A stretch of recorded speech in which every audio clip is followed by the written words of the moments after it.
Radio Mali, il est 7 heures.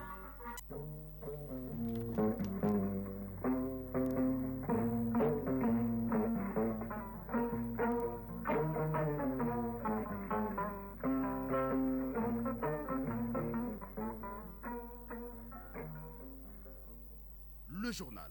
Nya Aliou Traoré.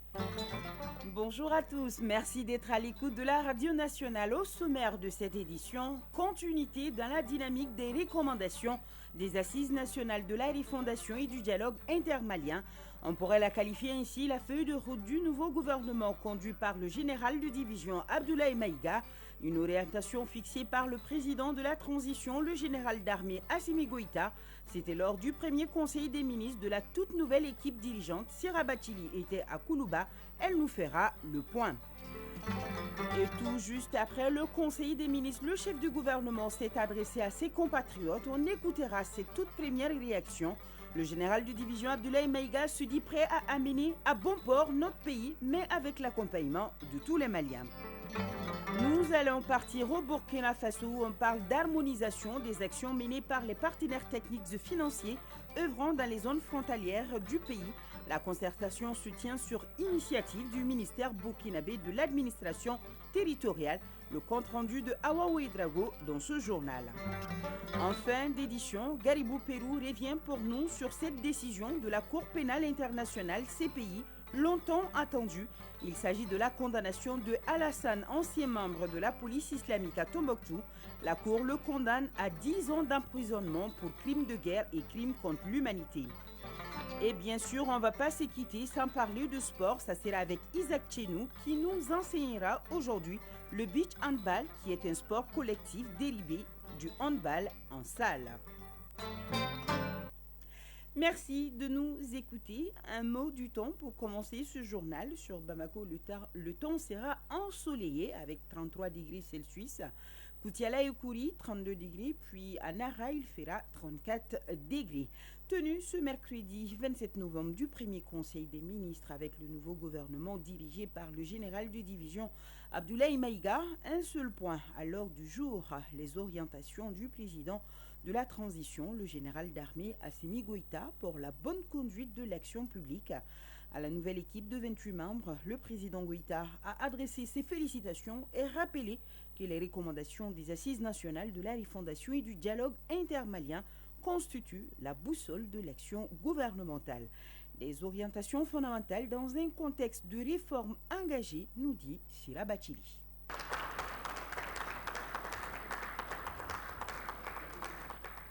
La continuité dans l'action de l'État, une nouvelle équipe gouvernementale au pas des urgences, pas de temps à perdre, le peuple attend et il faut répondre avec efficacité. L'équipe Abdoulaye Maïga vient à l'écoute du garant du fonctionnement régulier des pouvoirs publics, le chef de l'État, général d'armée Assimi Goïta. Un premier conseil des ministres pour clarifier la vision de la transition pour le Mali, un rappel pour les habitués et une information de taille pour les tout nouveaux. Général d'armée Assimi Goïta, président de la transition. Le 21 novembre dernier, je vous ai nommé en qualité de Premier ministre, chef de gouvernement. Je tiens à vous adresser mes chaleureuses félicitations pour la confiance placée en vous en raison de vos compétences techniques et de vos qualités humaines. Votre nomination à cette importante fonction intervient dans un contexte de réformes majeures engagées par notre pays. Il me paraît donc essentiel, au moment où vous commencez votre mission, d'en préciser les orientations fondamentales en me fondant sur les attentes légitimes du peuple Mali. Les préoccupations estimées par notre peuple au cours des assises nationales de la reconnaissance et du dialogue intermalien constituent la boussole de notre action. Ces préoccupations et enfin l'objet et recommandations sont relatives essentiellement aux questions de défense et de sécurité, de gouvernance et de développement. Fort du soutien indéfectible du peuple Mali, les autorités de la transition ont entrepris d'importantes réformes qui ont déjà produit des résultats tangibles dans différents secteurs. Je vous engage à consolider les acquis puis à poursuivre les réformes entamées en apportant une attention particulière à un certain nombre de questions Ils sont déterminants.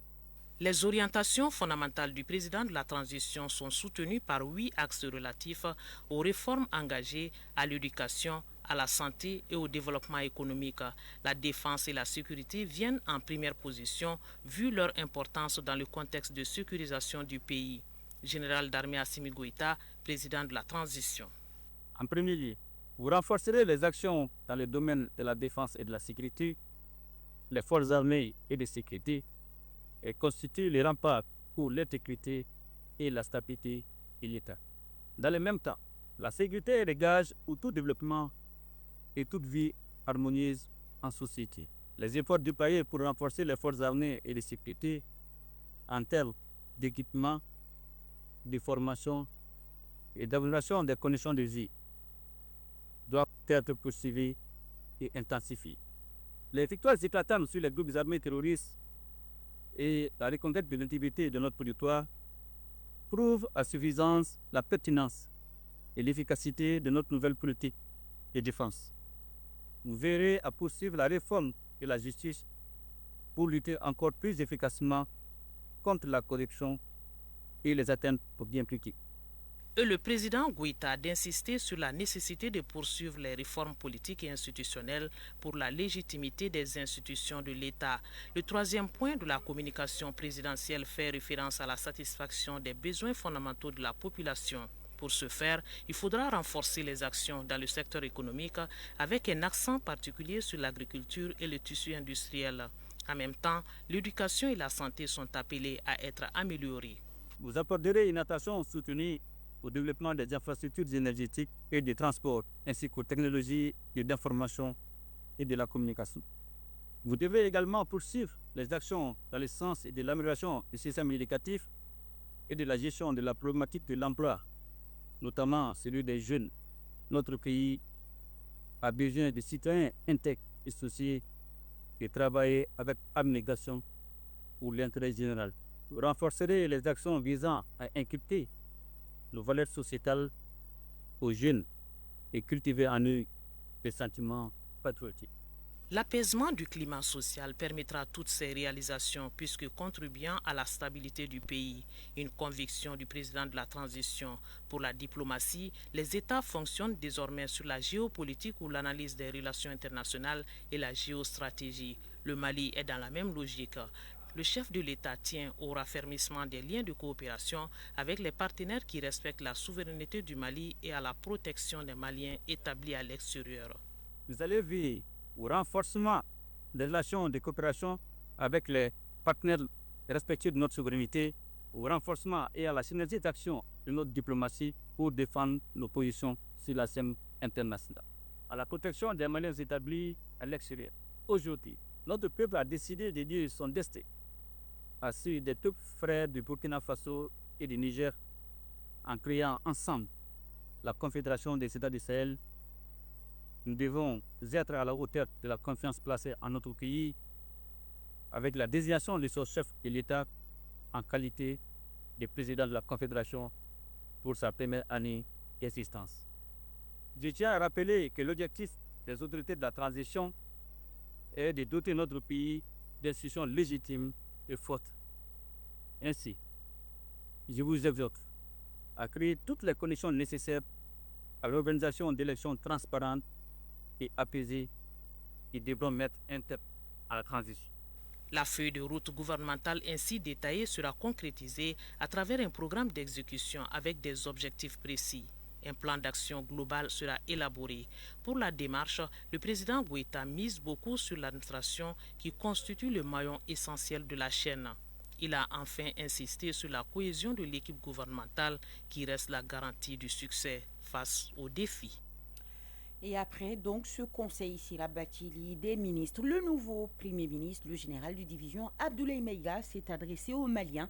Il a tout d'abord remercié le président de la transition pour sa nomination au poste de chef du gouvernement et ensuite il a invité tous les Maliens à accompagner les autorités de la transition pour l'avènement du Malikoura. Le général de division a par ailleurs évoqué les principaux axes de la feuille de route remise par le président de la transition. Je vous propose de l'écouter, il est au micro de Mamari Koné et Aliou Touré. Mes chers compatriotes, permettez-moi de rendre grâce à Dieu, le très miséricordieux, qui nous a permis de voir ce jour. Je voudrais, en cet instant solennel, remercier le président de la transition, chef de l'État, son Excellence le général d'armée Assimi Goïta, pour ma nomination en tant que Premier ministre.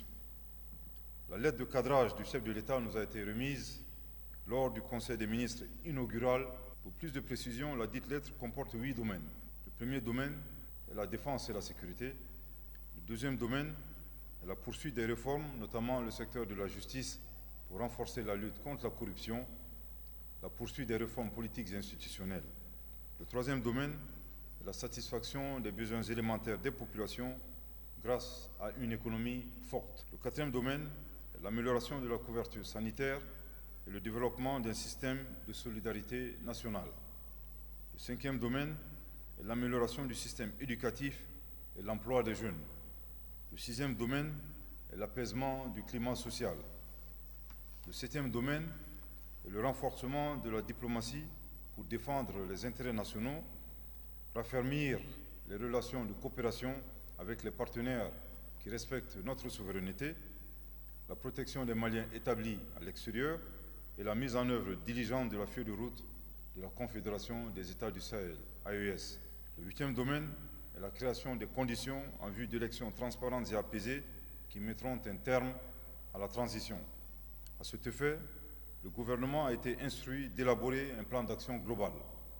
Les membres du gouvernement et moi-même exprimons notre gratitude au chef de l'État et nous nous engageons à tout mettre en œuvre pour atteindre les objectifs assignés avec professionnalisme en application de ces directives. Toutefois, dans l'exécution de notre mission, nous sollicitons l'accompagnement de tout le peuple malien sans exclusion, en particulier pour la réalisation de l'union sacrée régulièrement prônée par le président de la transition, chef de l'État, son Excellence le général d'armée Assimi Goïta, dont les allocutions se terminent toujours par l'expression, je cite, « Ensemble, nous ferons le Mali croix ». Fin de citation. Plus qu'une vision, la réalisation du Mali croix ensemble est un prérequis sans lequel nos efforts risqueront d'être vains. Il est important de rappeler que la division et la haine ne profitent qu'à nos ennemis. Aussi, nous prenons l'engagement d'observer scrupuleusement les 3 principes du chef de l'État, à savoir le respect de la souveraineté du Mali, le respect des choix stratégiques et des choix de partenariat opérés par le Mali et la prise en compte des intérêts vitaux du peuple malien dans toutes les décisions. Dans notre démarche, la franchise et la loyauté seront de mise. Nous n'oublierons jamais que la priorité absolue demeure l'amélioration de la situation sécuritaire. D'autant plus que nous avons perdu en 2012 plus de la moitié de notre territoire. Grâce au leadership du chef de l'État, président de la transition, son Excellence le général d'armée Assimi Goïta, en 3 ans, nous avons pu recouvrer l'intégrité de notre territoire national, faisant du Mali un pays miraculeux. Par conséquent, en cas d'arbitrage budgétaire entre questions de sécurité et toute autre question, la primauté sera accordée à la sécurité. Cette orientation entraînera des retards dans l'exécution d'autres actions, sans pour autant empêcher leur réalisation. En outre, le gouvernement prendra plusieurs dispositions pour poursuivre la réduction du train de vie de l'État. Je voudrais ici saluer la pertinence des œuvres sociales du président de la transition, qui a décidé d'allouer les 2 tiers de ses fonds de souveraineté à des actions de bienfaisance dès sa prestation de serment. J'ai décidé également d'apporter ma modeste pierre à cette action admirable en allouant les 2 tiers de mes fonds de souveraineté aux œuvres sociales de son Excellence le Président de la Transition, dont le dispositif est fonctionnel et efficace. Avant de terminer, je voudrais saluer la résilience des populations maliennes et m'incliner devant la mémoire des victimes de l'insécurité. Que Dieu bénisse le Mali et préserve les Maliens. Je vous remercie de votre très aimable attention. Voilà, c'était là le Premier ministre, le général de division Abdoulaye Maïga, qui s'adressait donc à ses compatriotes. L'actualité AES, c'est tout de suite.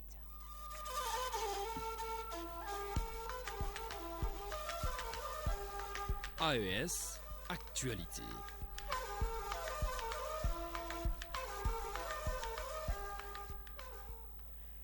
Burkina Faso, le ministère de l'administration territoriale, à travers la Commission nationale des frontières, initie cette rencontre de concertation avec les partenaires techniques et financiers. Il s'agit de ceux qui œuvrent dans les zones frontalières du Burkina. Objectif, harmoniser les actions menées par les différents acteurs dans ces régions stratégiques afin de garantir une meilleure coordination et d'assurer l'efficacité dans la mise en œuvre des projets et programmes.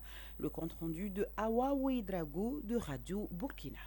La concertation avec les partenaires techniques et financiers s'inscrit dans le cadre des efforts continus du gouvernement pour renforcer le développement et la cohésion sociale dans les zones frontalières qui sont souvent confrontées à des défis spécifiques.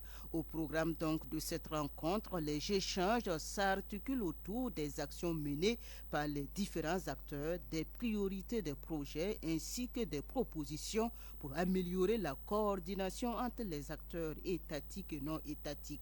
L'objectif est d'harmoniser les actions en vue de maximiser l'impact des interventions et de répondre plus efficacement aux besoins des populations des zones frontalières, explique la secrétaire permanente de la Commission nationale des frontières. Pour Salimata Dabal, cette initiative vise une gouvernance collaborative à même de renforcer la résilience des populations frontalières. Au Niger, on procède à des travaux de réhabilitation d'aménagement hydro-agricole à Sanguia dans l'arrondissement communal Niamey 5. Une action qui s'inscrit dans le cadre du programme d'irrigation du président du CNSP, chef de l'État, le général de brigade Abdourahmane Tiani. Plus de détails avec Mahamadou Garba. En mission de travail de la région de Maradi, le ministre des Mines, le commissaire-colonel Ami d'une part, et d'études approfondies en ce qui concerne la limitation de la présence massive des gisements d'or de l'autre. De retour à Maradi, le ministre s'est entretenu avec les orpailleurs et propriétaires terriens qui n'ont pas manqué d'énumérer leurs préoccupations au commissaire-colonel Abarchi Ousmane qui a pris bonne note. Alors, c'était plutôt la rencontre du ministre des Mines au Niger avec des partenaires. Hors de nos frontières, toujours, des groupes environnementaux du Ghana tirent la sonnette d'alarme concernant la vulnérabilité de la capitale Accra aux inondations. Ces derniers demandent au gouvernement de donner la priorité à la protection contre les inondations et aux mesures préventives.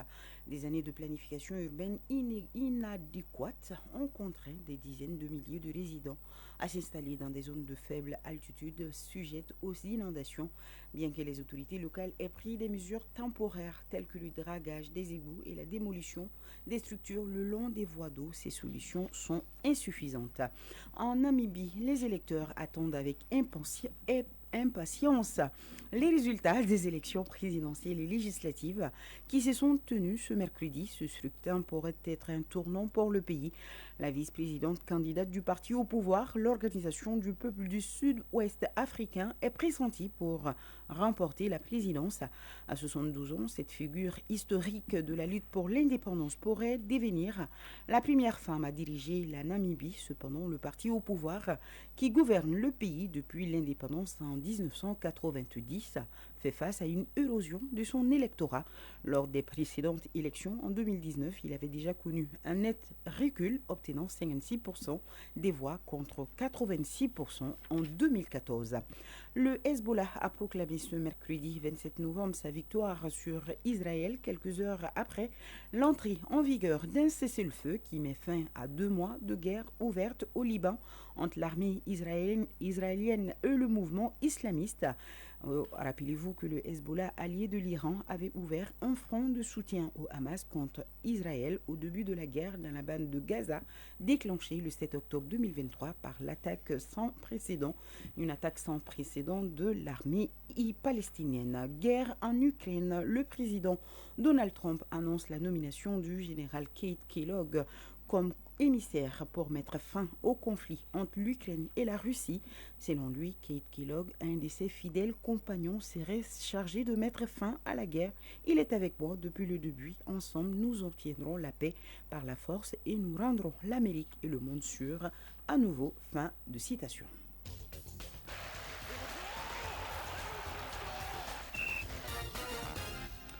En sport, ce matin, nous allons parler de football et je vous amène en Europe où la Ligue des Champions s'est poursuivie à la faveur de la 5e journée des matchs de groupe sur le continent. Ce sont les préparatifs de la CAN féminine 2025.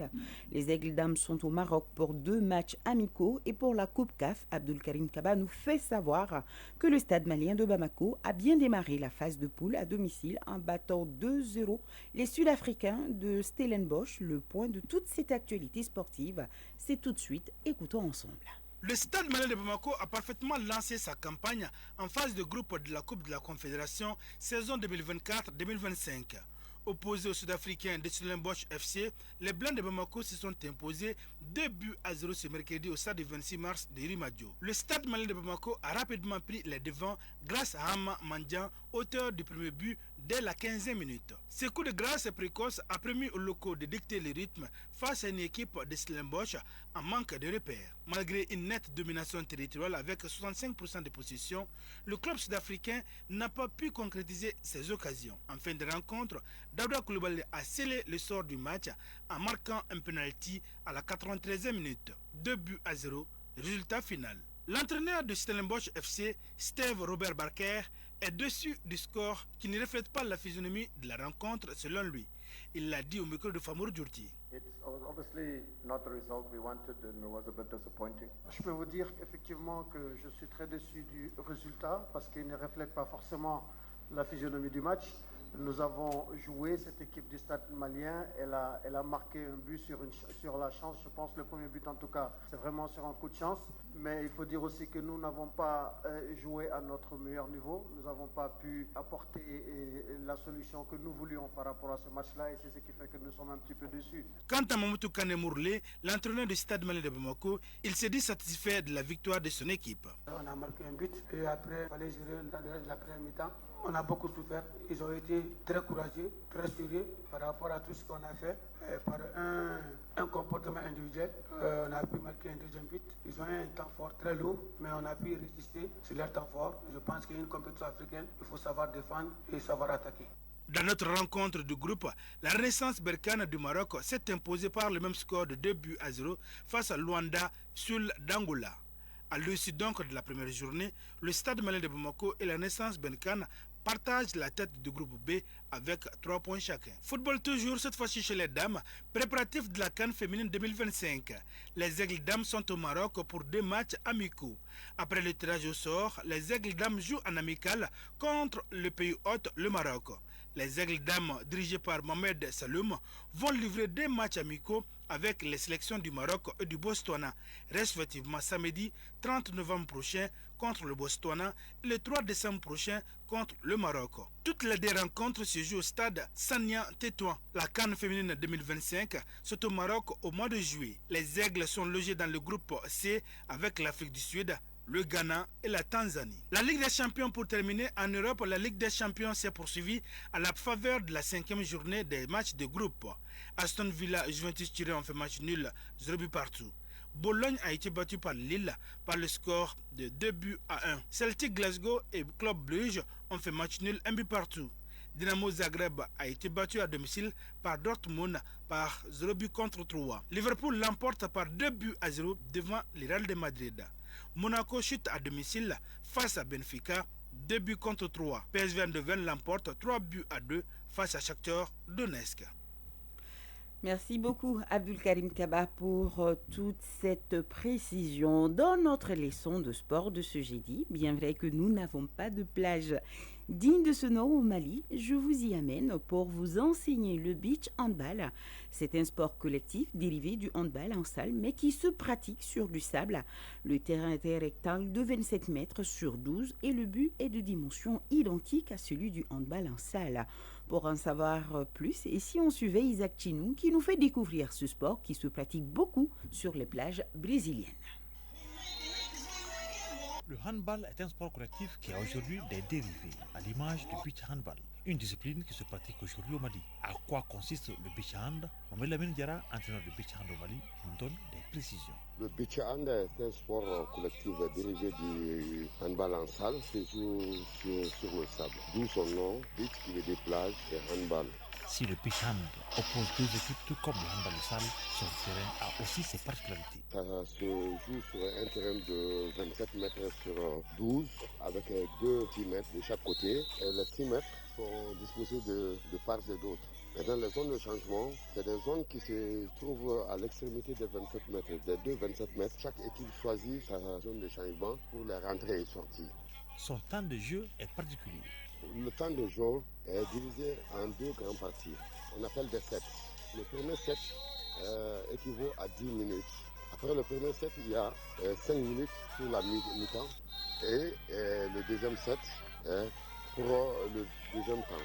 Chaque set constitue un point, quel qu'en soit le nombre de buts. Et maintenant, le deuxième set, si c'est l'autre équipe adverse qui le remporte, là, vous avez un set partout. Du coup, il y aura, pour vous départager, il y aura le shoot-out qui consiste à un élément qui se met au niveau des 6 mètres et donne la balle au gardien de but. Et le gardien court vers l'autre but et le gardien de but fait une relance. Et le joueur réceptionne la balle et fait soit un kinfu, soit il fait un 360 pour marquer. Si c'est les pénaltys pour départager les deux équipes. L'équipe est composée de 4 joueurs, nous précise Mohamed Lamine. Le nombre de joueurs, c'est 4. À l'attaque, l'équipe devient 4 parce qu'en ce moment, l'équipe en offensif, le gardien sort pour un spécialiste. Et le spécialiste, lui, il va compléter l'équipe à 4. Maintenant, c'est ça trouver que l'autre équipe a 3 joueurs de champ et un gardien. Ainsi, la défense sera faite 4 contre 3 plus le gardien. Après avoir marqué, soit après avoir raté, le spécialiste court pour sortir dans sa zone de changement pour que le gardien puisse rentrer. Comme le handball, le nombre de balles à la main est limité à 3. Les buts jugés spectaculaires. Chronique judiciaire.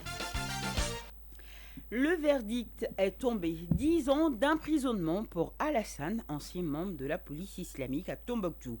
Une décision de la Cour pénale internationale, longtemps attendue. Il est condamné pour crimes de guerre et crimes contre l'humanité. Ces crimes ont été commis entre mai 2022 et janvier 2013. En lieu et place donc de la chronique judiciaire, suivons le commentaire de Garibou Pérou là-dessus. Ouvert en juillet 2020, le procès de Al-Hassan Ag Abdul Aziz Ag Mohamed Ag Mahmoud se termine par une condamnation. Membre d'Ansardine, Al-Hassan écope 10 ans d'emprisonnement. C'est la décision de la Chambre de première instance de la Cour pénale internationale. Avant la détermination de cette peine, la Chambre avait évalué la gravité des crimes, y compris les impacts sur les victimes. Les juges de la Chambre de première instance ont estimé que cette peine est proportionnée à la gravité des crimes. Il s'agit des crimes de persécution, de torture, de traitement cruel, d'atteinte à la dignité de la personne, de mutilation et de condamnation prononcée sans procédure régulière. Conformément à une ordonnance de la Cour du 28 mars 2018 au 20 novembre 2024, la Chambre s'est dit favorable de déduire les temps passés en détention de Al-Hassan de la peine. Par contre, elle a rejeté la demande de la défense visant à déduire les temps supplémentaires de ces derniers en détention au Mali depuis avril 2017. Il faut le rappeler que les personnes comme Al-Hassan reconnues coupables des crimes relevant de la compétence de la Cour pénale internationale purgent leur peine dans un des États parties du statut de Rome. La condamnation de l'ancien membre d'Ansardine jusqu'ici finale, la Cour choisira certainement un État chargé de l'exécution de cette peine. Mais en attendant, Al-Hassan, qui était hier l'élément clé de la police islamique et auteur des crimes à Tombouctou, restera au quartier pénitentiaire de la Cour pénale internationale. Et c'est ce qui met terme à ce journal réalisé et coordonné par Ousmane Dao, à la mise en onde Aliou Koulibaly, à la mise en ligne Badji Touré, Abdulaziz Koulibaly, votre serviteur Doudou Tembeli vous retrouve dans quelques poignées de minutes pour les avis communiqués. Ça sera juste après la page météo qui vous sera présentée par Mariam Keita. Je vous souhaite donc une excellente journée en compagnie de nos programmes. Merci.